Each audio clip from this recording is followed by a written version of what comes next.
Salut les amis, salut les footeux, ravi de vous retrouver pour ce nouveau numéro d'une semaine en ballon, hashtag USB Foot en partenariat avec nos confrères de la Ligue régionale des Pays de la Loire. Comme chaque semaine, on va revisiter l'actualité footballistique dans la région avec un focus cette semaine plus précisément sur la Ligue 1 et sur Angesco. On a le plaisir d'avoir en direct de chez lui l'un des piliers d'Angesco depuis plusieurs années, Pierrick Capel. Salut Pierrick.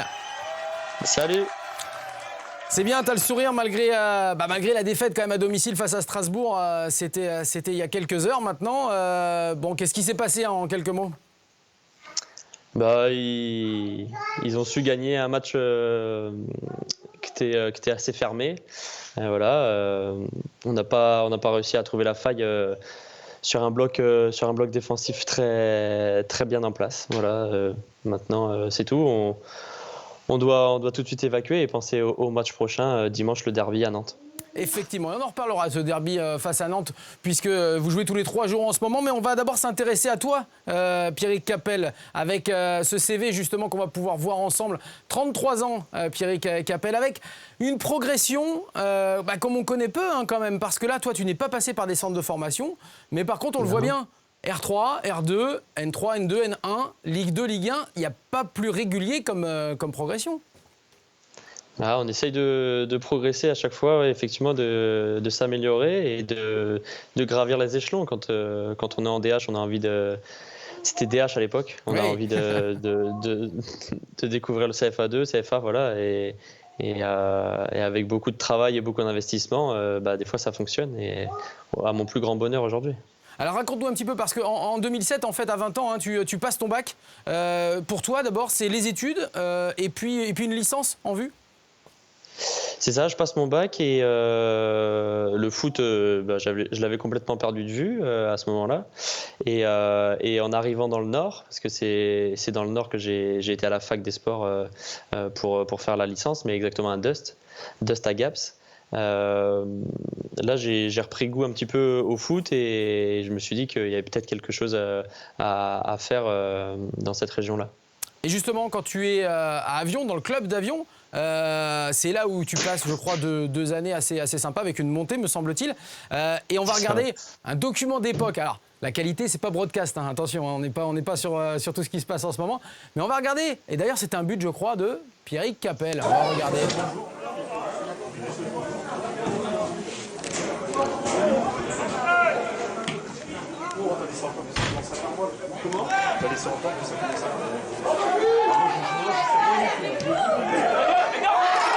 La petite frappe sympa. Tu la revois de temps en temps, cette image ? Ouais, on me l'a déjà remontré une fois ou deux, mais bon, ça date maintenant, ça date. Oui, mais alors, c'était mai 2012 ? Mai 2011. Mai 2011. Mai 2011. Et c'est justement ce qui te... Alors, c'est pas ce but-là qui te permet, mais c'est surtout ce but-là aussi qui fait que tu vas encore grandir. C'est contre Quevilly, et puis on voit Régis Brouard là qui est un petit peu dépité sur son banc, les contacts se sont noués ensuite, et puis ça m'a permis de continuer ma progression. Ouais. Continue la progression jusqu'à justement signer, puisque tu parlais de Régis Brouard qui était le coach de Quevilly, là-bas à Quevilly, avec ce super parcours que l'on connaît tous en Coupe de France avec ce club de Quevilly. On va regarder une photo justement de cette époque. Vous avez tapé quand même 2 clubs de Ligue 1, un club de Ligue 2. C'est des souvenirs, j'imagine, incroyables. Ah ouais. Oui, c'était une épopée fabuleuse et puis une aventure humaine en fait, incroyable. On avait un super groupe. En plus, Quevilly montait de CFA en national, donc il y avait une découverte d'un nouveau championnat. Et puis cette épopée en parallèle, c'était fabuleux. Fabuleux. Et du coup, Régis Brouard, qu'on a vu sur son match face à Avion, qu'on a vu à Quevilly avec toi, il décide de t'embarquer dans l'aventure de Clermont en Ligue 2 ? C'est ça, ouais. J'ai eu le bonheur de continuer ma progression avec lui. Qu'est-ce qui t'a plu justement chez lui, chez cet entraîneur depuis plusieurs années que tu le fréquentes ? Il y a eu tout de suite un bon feeling entre nous, et puis on sentait qu'on avait envie des mêmes choses, et on avait envie de progresser, et j'étais pleinement épanoui avec lui. Et donc après ces saisons en Ligue 2, tu découvres la Ligue 1 en signant en SCO à Angers. On est en 2015 hein, avec justement l'accession au moment où toi tu viens bien t'engager avec le SCO d'Angers, l'accession en Ligue 1 et toujours ces paliers qui sont franchis. D'ailleurs, on voit des images. C'était le stage à l'Île de Ré, je m'en souviens parce que j'y étais. Et c'était ton arrivée justement, les premiers footings, la Thalasso également, et puis la découverte d'un groupe que tu connais depuis plusieurs années. On voit Romain Thomas, mais il n'y a pas que lui. Hein. Voilà, un bon petit bain froid. Ça t'adore. C'est bien. Ouais. Non, mais ouais, c'était le début de l'aventure au SCO et ça rappelle de bons souvenirs. Alors, des buts, t'en as marqué, même si t'es pas attaquant pur. Hein, donc, il y a eu ce magnifique but en 2016 qui a été élu plus beau but de la Ligue 1. Il y en a eu d'autres également. Alors, on va voir. C'était un pénalty, c'était face à Angers. Tout simplement, c'est parce qu'on n'a pas les droits de la Ligue 1. Donc, on n'a pas le droit de mettre tous tes buts. C'est pour ça, pour être très honnête. Ça, voilà. Mais Coupe de la Ligue contre exactement, Nantes, ouais. Exactement. Coupe de la Ligue. Et pourquoi pas, c'est peut-être prémonitoire par rapport à dimanche, on ne sait pas. Hein, donc, on ne sait pas, écoute. Si ça pouvait l'être. Si ça pouvait l'être. De tes 5 années, là, pour l'instant, de tes 5 années, pardon, une belle faute de français, de tes 5 années à Angers, puisque tu es en fin de contrat et on le verra tout à l'heure en 2021 pour l'instant, qu'est-ce que tu vas retenir ? Il y a beaucoup d'images, beaucoup d'images fortes. La Coupe de France, quoi ?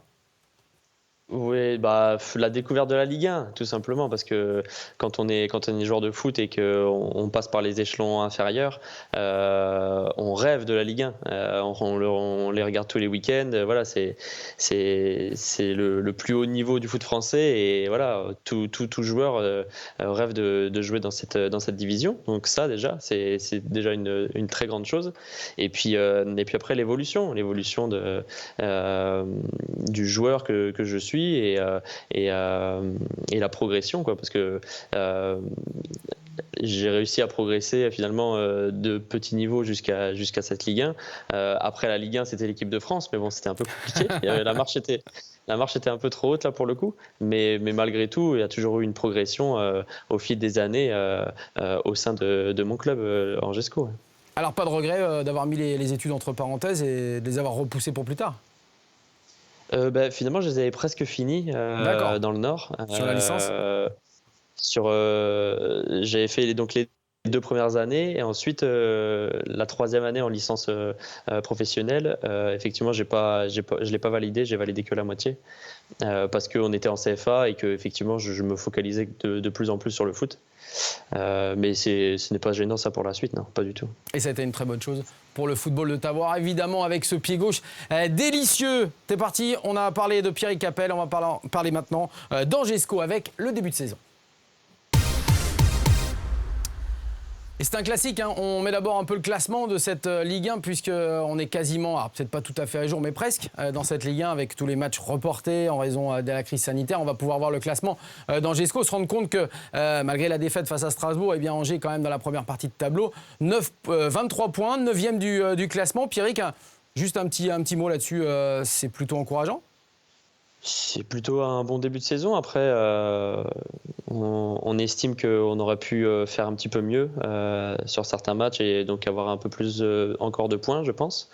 Voilà, maintenant, ça reste complètement correct et dans nos clous par rapport à notre objectif du maintien. Donc voilà, on continue de travailler et chaque match est important. Nous, ce qu'on voit, c'est que malgré le fait, par exemple, qu'un Olivier Piqueux soit parti, qu'il y ait eu des affaires un peu extra-sportives au club, on se rend compte que les joueurs, le staff, continuent de bien bosser. Nous, de toute façon, on reste focus sur le terrain. C'est notre travail. On est des joueurs professionnels, c'est un staff professionnel et on est ensemble pour travailler dans les meilleures conditions possibles entre nous, quoi. Et donc tout simplement rester focus sur le foot, sur le terrain, quoi.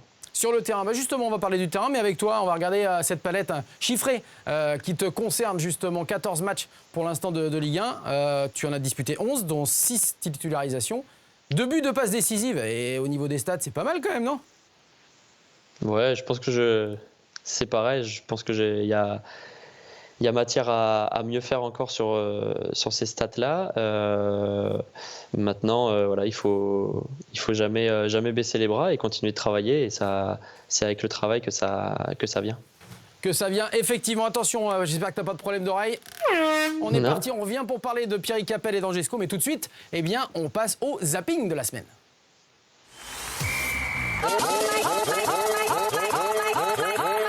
Oh my God!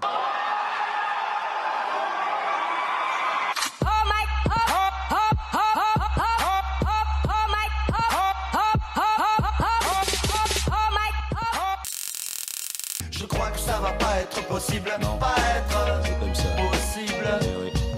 Je crois que ça va pas être possible, pas être Non. possible. Exact.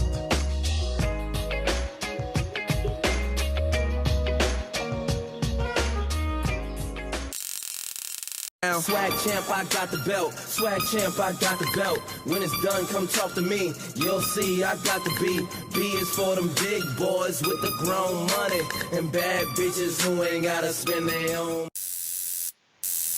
C'est pas mal, hein, Pierrick, quand même, ces petits gestes techniques là. T'aimes bien ça? Ah ouais, ça. Ah ouais. Ça, Et c'est j'en le connais aussi un ami, Smile Bob Della, qui est fan complet de ce genre de geste. C'est magnifique. Effectivement. Allez, on passe maintenant, eh bien, avec Angesco, aux ambitions. Les ambitions d'Angesco, on l'a dit, première partie de tableau à l'issue des 14 premières journées de championnat. On voit que Angers est plutôt à l'aise dans ce qu'il sait faire et surtout dans cette capacité justement, eh bien, chaque année à reproduire de bonnes perspectives. On va voir eh bien, que sur cette fin d'année 2020, vous avez justement le prochain match, c'est face au FC Nantes et face à un garçon. On va regarder la photo que tu connais bien, non ? Ah bah ouais, Nico Palois. Nico Palois. Alors raconte-nous un peu comment tu l'as connu. Finalement, on s'est connus mais par le biais de joueurs parce qu'on n'a pas joué ensemble. Il est parti quand je suis arrivé pratiquement. Il est parti de Quevilly Quevilly quand toi t'es arrivé là-bas. Ouais, ou même une saison avant, je sais plus exactement. Mais voilà, après, forcément, on a côtoyé un petit peu les mêmes joueurs et ce club de Quevilly. Donc forcément, il y a certains liens. Et du coup, après, quand on s'est croisés en Ligue 1, on a pu discuter. Très bien. On a dit tout à l'heure eh bien, qu'il te restait 6 mois de contrat à Angesco. Alors on va en parler, on va voir la photo puisque c'était celle justement de ta prolongation jusqu'en 2021. Il y a des négos, qu'est-ce qui se passe en ce moment au niveau de ta prolongation ? Oui, on discute, ça discute un petit peu pour se mettre d'accord sur une prolongation et j'imagine que c'est en bonne voie. Bon, bah donc pour les supporters, on peut déjà leur annoncer quasiment que Pierrick Capel, il est là l'année prochaine. On peut pas encore. On peut pas, c'est pas officialisé, mais c'est en bonne voie. Non. J'espère en tout cas, ouais. Bon, eh ben nous on serait ravis en tout cas de t'avoir ici dans notre région avec évidemment eh bien, beaucoup d'attentes de la part des supporters d'Angesco, beaucoup d'attentes aussi de ta part pour encore progresser au niveau du foot. Et puis on sait que tu as beaucoup d'activités extrasportives également. Alors moi j'ai appris franchement que t'étais maire. Franchement regarde la photo. Si t'es maire là, regarde. Le gars là, Pierrick Capel il s'appelle. Pierrick Capel avec l'écharpe bleu, blanc, rouge, c'est pas toi? C'est le maire de Flair. Ça m'embête un peu d'être comparé à un maire aussi vieux, mais voilà. Mais on a non. vu que physiquement, il n'y avait pas trop de ressemblance, on est d'accord. Mais c'était juste pour la petite blague, parce qu'on va la voir, la vraie photo, où tu t'es engagé justement, c'est dans ta commune, où tu résides, à Saint-Léger-des-Bois. Et alors, qu'est-ce qui s'est passé dans toi? Alors c'est Saint-Léger de Linières, je préfère Saint-Léger de Linières, parce que ça a changé de nom, effectivement, au niveau de la commune. On voit Saint-Léger-des-Bois, ouais, mais voilà, ouais, c'est ça. C'est avec, en présence du maire, ouais. C'était Bon, alors, sur le reportage RTL. Qu'est-ce qui a fait que tu t'es engagé comme ça politiquement? Alors, c'est pas un engagement politique, c'est un engagement municipal, on va dire, pour participer à la vie de la commune. On est arrivé ici en 2015, ça fait 5 ans passés qu'on vit ici avec ma femme et mes enfants, et on se sent très bien, voilà, et je me suis fait notamment un ami en particulier qui était au dernier conseil. Et à force d'échanger, le maire ayant un intérêt pour moi, je me suis lancé dans cette aventure qui est passionnante et qui est divertissante d'un côté. Alors, en quelques mots, c'est quoi ton projet à toi, sportivement peut-être, justement? C'est effectivement d'essayer d'amener des infrastructures sportives, style un city stade, vous savez. Ouais, le petit foot avec et puis il y a les paniers de basket. Voilà, le petit foot. Panier de basket, voilà, exactement, pour apporter ça dans la commune parce que ça manque.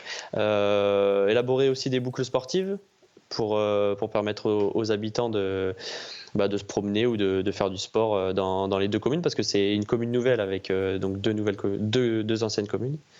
Voilà, et puis aussi apporter des améliorations sur les structures de jeu pour enfants parce que je suis sensible aussi à cette tranche d'âge-là. Les enfants, ils ont besoin de jouer, de s'épanouir, de se dépenser et donc apporter des choses pour eux, c'est toujours intéressant. Très bel investissement. Bouge pas, Pierrick. Justement, nous, on a voulu faire un petit rapport sur l'engagement des footballeurs en politique. C'est la petite minute de Richard Coffin. On l'écoute. Ah, l'ambiance vestiaire, la fête, le cliché du footeux qui ne s'engage que sur le terrain et se lave les pieds du reste. Eh bien non. Prenez Fabien Cole à Auxerre. L'emblématique gardien du club s'implique dès 2002, alors qu'il est encore joueur pour, dit-il, combattre l'extrême droite. Vice-président de l'UDF dans Lyon, il rejoint le Nouveau Centre en 2007 et en 2008, il est élu conseiller municipal à Auxerre. Des footballeurs sur des listes au municipal, on en a d'autres. Cette année, Mamadou Niang, ex-joueur de l'OM sous les couleurs de la République En Marche à Marseille. Ou Vikash Dorasso, ex-international du PSG en lice à Paris, aux côtés de la France Insoumise.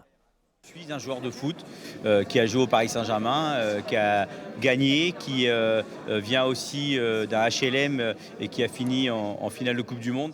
La liste n'est pas exhaustive. Et pour info, Dorasso, pas plus que Niang, ne verra le second tour. En attendant, un footballeur qui affiche ses convictions, c'est loin d'être naturel. Sauf pour Kanto, connu pour ses prises de position, ses coups de gueule, notamment son appel à boycotter les banques qui en a fait tousser plus d'un.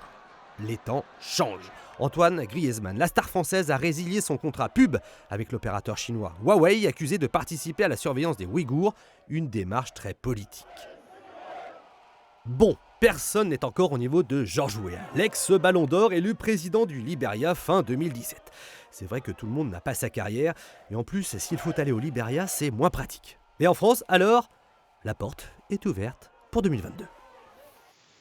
Merci à Richard Coffin. Alors on va laisser la politique de côté, on va reparler du sport. La nouvelle qui est tombée aujourd'hui, c'est que Nantes va accueillir des matchs de la Coupe du Monde, des Jeux Olympiques en 2024. Est-ce que tu viendras sur Nantes pour en voir ?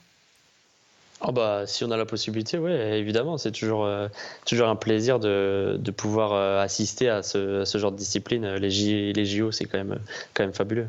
Fabuleux. Attention, reste bien en place. C'est maintenant l'heure du quiz de fin. Alors, une petite question pour voir un petit peu si t'es bon au niveau des questions footballistiques. J'ai été sympa, j'ai pris quand même Angesco. Donc ça va pas être trop dur. Qui est le meilleur buteur d'Angesco de tous les temps ?